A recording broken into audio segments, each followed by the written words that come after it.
For the last 3 years, I've worked out of this space, my home studio.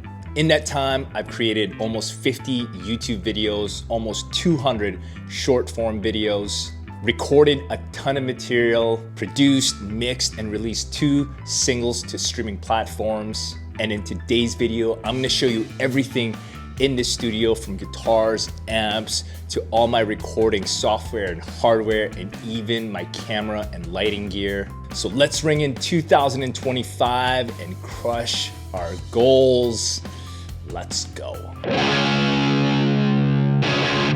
Before I start this tour, I feel that I should say this. I have been playing guitar for close to 30 years. I've been playing in bands since that time, and I've had some form of a home recording studio for close to 20 years. So for some, this is a lot of gear, but it has taken me close to 30 years to accumulate it. And I want to remind you that I'm just like you. I love watching other creators here on YouTube show us their home studio. And sometimes it's easy to get envious of people with a lot more gear and a lot more experience. But the most important thing to remember is we all start somewhere, and you don't need a whole lot to make good music and to make good videos. And that's the whole point of this video, is I want to show you exactly what I'm working with. With all of that out of the way, the first thing I want to show you is where exactly this studio is in my house. Now, if you've watched any of my videos, most of my shots are shot like right here where the guitar wall is the backdrop. I think it looks pretty sick. Or if we turn this camera around, you'll see my desk. I'll show you guys that in a second. What I don't usually show you is what's to my right or to your left. All right, now I am on my phone and I want to show you exactly what's on my right. This immediately to my right is actually my kitchen, and right to my right is my kitchen island with my sink. And if you go past that, that is my dining room table, and past that is my living room. So that's basically what's here. This is like a nook sitting area, maybe a TV room. Most people use it in their living space. And to my left is my patio. So if you go through those doors, that is where the barbecue is. And this black door right here is actually a bathroom. So that's it. So I wanted to show you guys that you could do a lot with a little space, and you could literally have it anywhere in your house. The first thing I want to show you guys, of course, is the guitar wall. Now, when I was looking at purchasing this townhouse, when I saw the space, I knew immediately that this is going to be where I put my recording studio / guitar wall. Most people use this space as like a sitting family room kind of thing. Most people put a couch where my computer desk is and mount a TV on this wall. Now, when I moved in, this wall was basically this huge wall, and it was white. And I knew I wanted to do a reclaimed wood kind of look. All these boards, actually these boards are 1x6 fence boards from Home Depot. They're made out of cedar, and I hand stained every single one of these boards.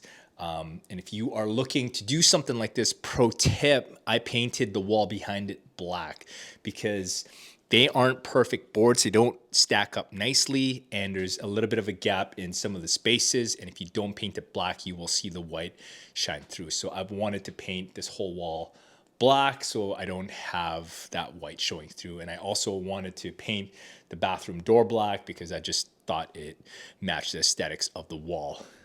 Initially, I thought I was going to be able to hang more guitars on the wall, but as you can see, I was only able to hang 7 guitars, which is not quite my whole collection.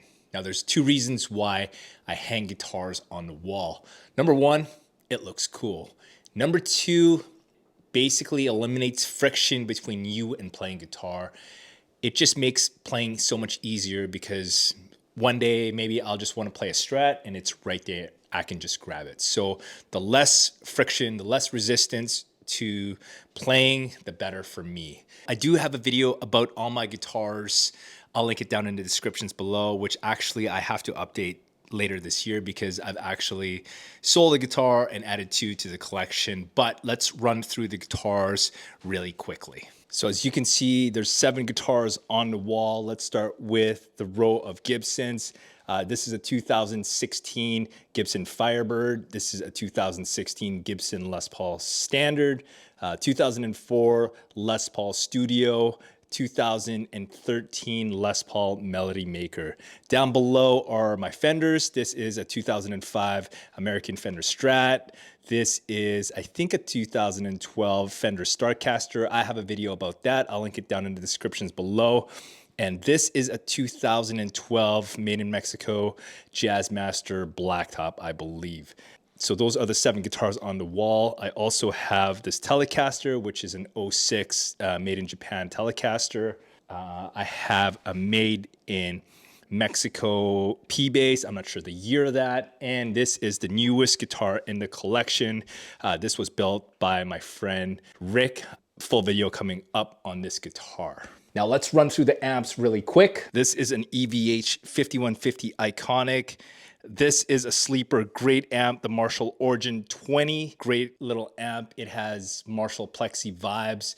And the amp that gets the most used in my whole setup is the Vox AC15. This is kind of a pedal board that I have. It's always changing.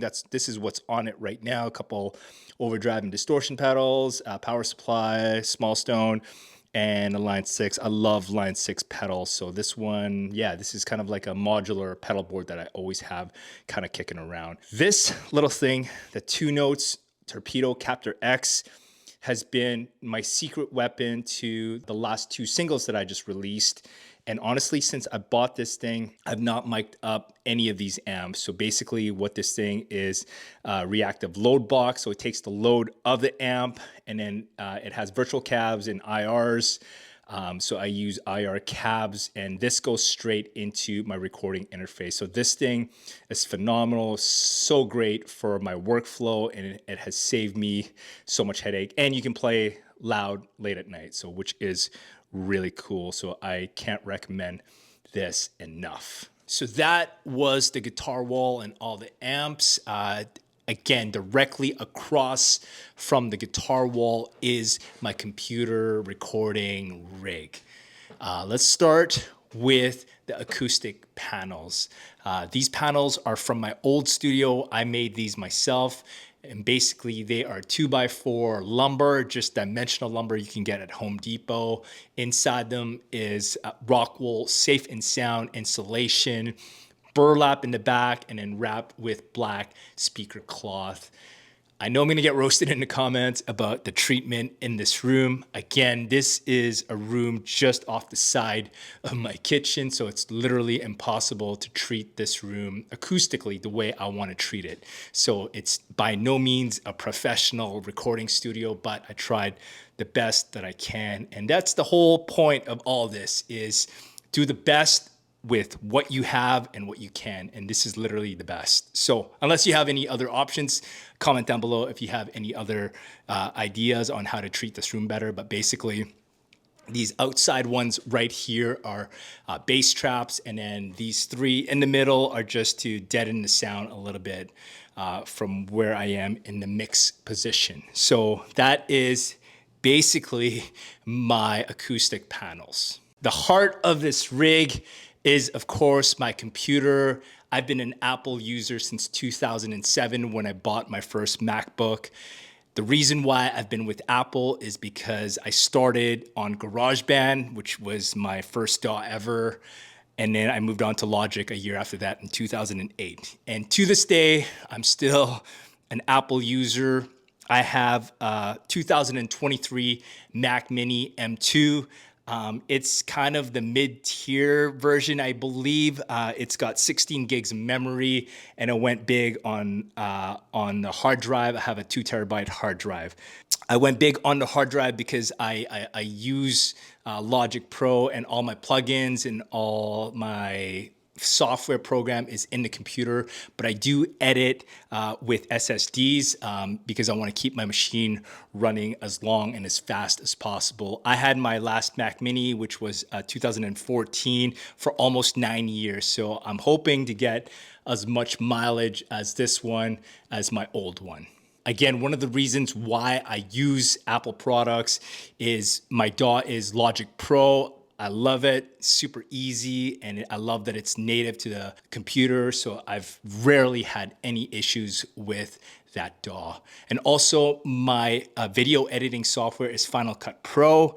Yeah, I just like Apple products. I think they're easy, they're intuitive, and they're fairly easy to learn. So I recommend them to everybody. Now, as far as hardware for my recording rig, here's my little secret. I don't use any. At my last studio, I had a 2 preamp and a DBX compressor, but once I moved to my interface, which I'll get to in 1 second, I just decided that I wanted the simplest rig possible, so I do everything in the box. The heart of my recording rig is my interface, which is the Universal Audio Apollo Twin. This thing sounds phenomenal. I love that it's basically a computer on its own. I use console a lot for compressors and preamps. And I also use the UAD bass amps for my amp sims for bass. And obviously there's only 2 inputs and I don't track drums in here, so I don't need any more than that. I run 2 tracks at the most, and that's all I need. If I do track drums, I'll either do it through MIDI or I'll go to a studio and track live drums and I'll just import all the tracks. So yeah, I don't have any hardware. I'm not opposed to hardware. Maybe one day I will get back into getting hardware. Maybe I'll get some 500 series hardware, but for now, I'm more than happy doing everything in the box through my Apollo Twin. All right, moving on to my monitors. I've been using these KRK Rocket 5. I think these are Gen 1 or 2.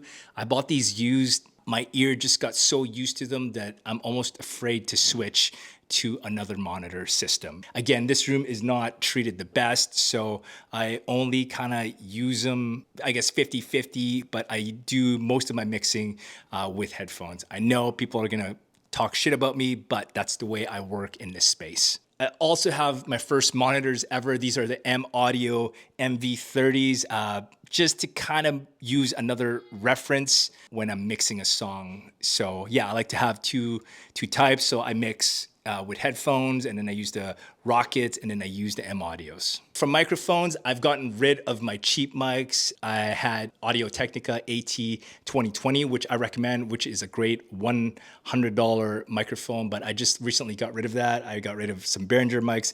I basically have 2 microphones in my collection. One of them is this. It is the Shure SM7B. This is the Joe Rogan mic. Obviously, it's fantastic for vocals. I've just cut a track with it using this mic. It's on Spotify. I'll link it down in the descriptions below. This also is a great mic for miking up guitar cabs. I like it a little bit better than my other mic, which is the Shure SM57, because this has like a fuller dynamic range. I like my guitar to sound a little bit fuller. That's why I love using this for vocals and for mic. So those are the 2 mics I own. Another super important thing I have in my rig here is my main pedal board.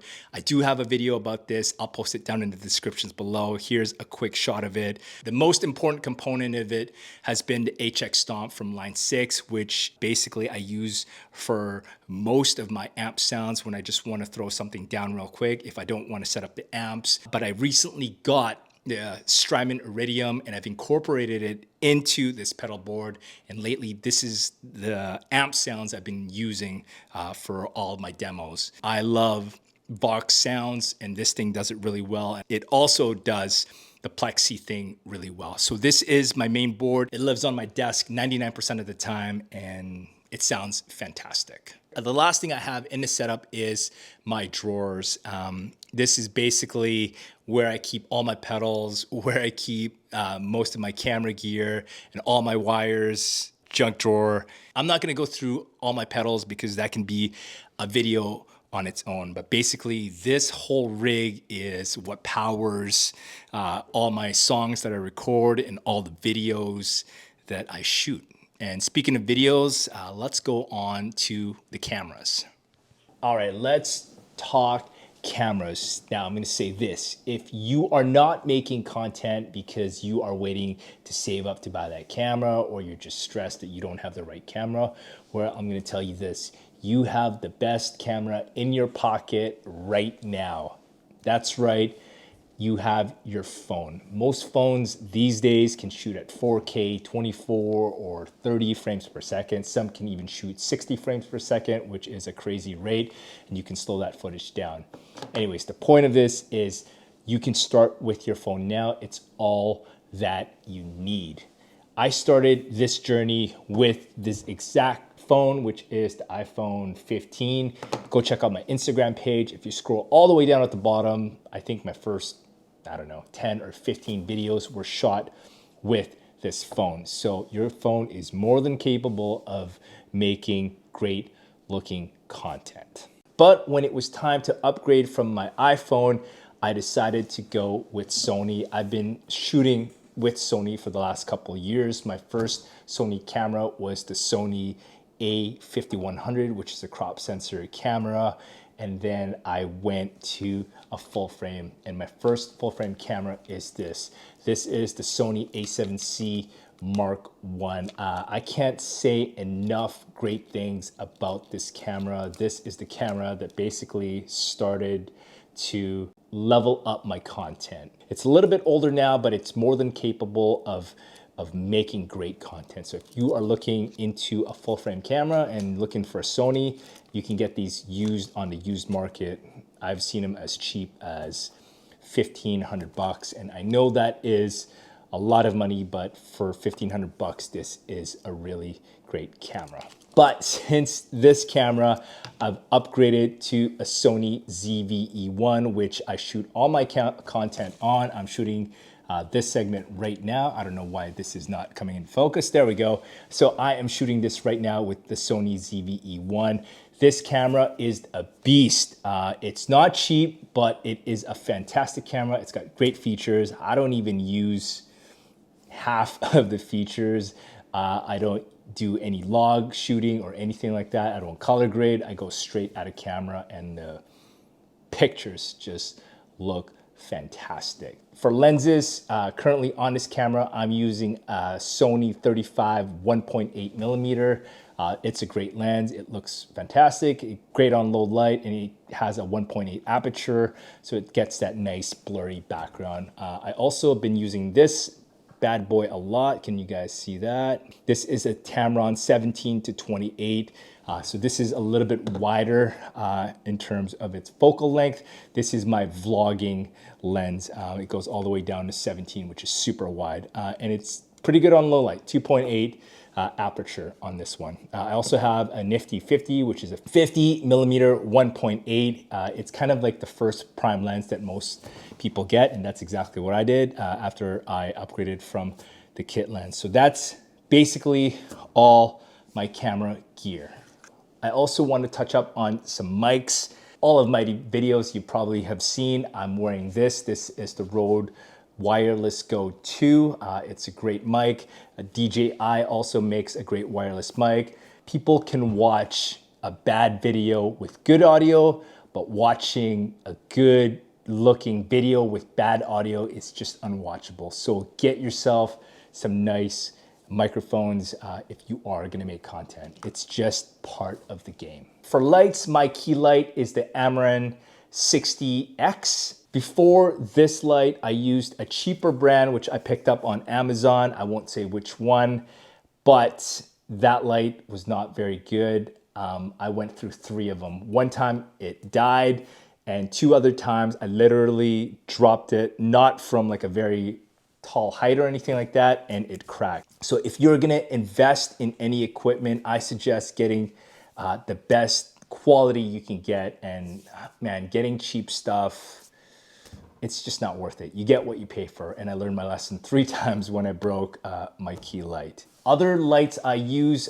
is this tube light from Ulanzi. This thing's really cool. It's magnetic, and you can change the colors. And I also get these, I don't know what you would call this light. It can go on the camera. I use it actually as a hair light. So these are the lights that I use to power my studio. So after filming all of that, I forgot to mention 3 very important things in my studio, and here they are. Oh, and by the way, I apologize for the audio of that last segment. Number 1, my desk. If you're wondering where I got it, well, I actually made this desk. This was a project that I took on over COVID, and it was for my last studio. So it actually was designed to fit my last studio. My room was super narrow, and I wanted the desk to basically fit the length of the room. So I was afraid it wouldn't fit in my current space, but when I moved in, it did fit. So I just used the better lumber from Home Depot, and I just put it together. I found some plans online, I think from YouTube, and I just built it. I'd never built a desk before, but it was a good project to take on. I also tried to do the Japanese burning technique. It's called Shosugi-ban.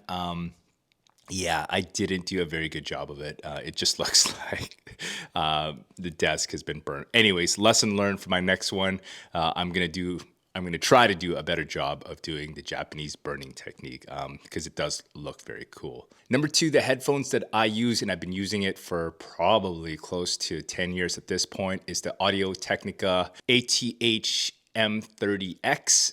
Yeah, that's correct. These are cheaper headphones. You can pick them up on Amazon or anywhere for about $100. Like I said, I've had them for, man, at this point, pretty close to 10 years, and my ears just know them so well. But the foam part of the ear cup is starting to go, so I might need to upgrade these to another model. I'm kind of lost, and I'm a newbie with headphones, so if you have any recommendations on what headphones I should get, that would be good for tracking and for mixing, put it down in the comments down below and let me know.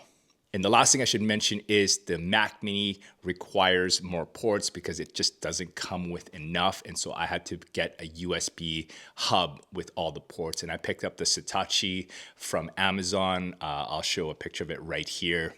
And it looks cool. It looks like it should be part of the Mac Mini. If you have any questions about any of the gear that I use, feel free to comment down below and I will definitely get back to you and provide the best answer that I can. If you made it to the end of the video, I appreciate you so much. I wish you nothing but the best in 2025. I hope this video inspires you to start making music, to maybe build out your recording studio, whatever it is you're dreaming about. Just know that I'm gonna be cheering for you. If you like this video, you might like this one. I will see you guys in the next one. Happy New Year. Peace.